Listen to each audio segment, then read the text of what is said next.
አሁን አንድ ቤት ዋጋው እንዲወደድም አፎርደብል እንዲሆን የሚያደርገው ሎኬሽን ነው።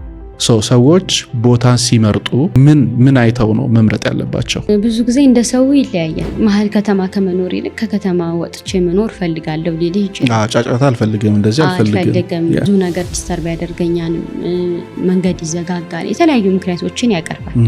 ሪል ስቴት ላይ 3 ጊዜም ብትጠይቅ መልስ የሚሰጥህ ሁሌ ሎኬሽን ነው። ምን ጊዜም ሎኬሽን ቫልዩ አለው። ብዙ ጊዜ አሁን በኢትዮጵያ ስታንዳርድ ሎኬሽን ሞር ቫልዩ የሚሰጣቸው ድሮ ቦሌ ነበረ። አካባቢውን ኮንሲደር በማድረግ ከተለያዩ ነገሮች ለኤርፖርት ቅርብ ነው፣ ለተለያዩ ነገሮች ይፈልገዋል የቦሌን አካባቢው ማለት ነው። ሌላ ሰው ደግሞ ፕሪፈር የሚያደርገው አያት መኖር ሊሆን ይችላል። ያው እንደ መልካችን፣ እንደ ባህሪያችን፣ እንደ ተለያየ ነገራችን ምርጫችንም የተለያየ ነው። ሰው በሚመርጠው መልኩ ነው የሚገዛው። የራሱ የሆኑ ምክንያቶችን ያስቀምጥልሃል።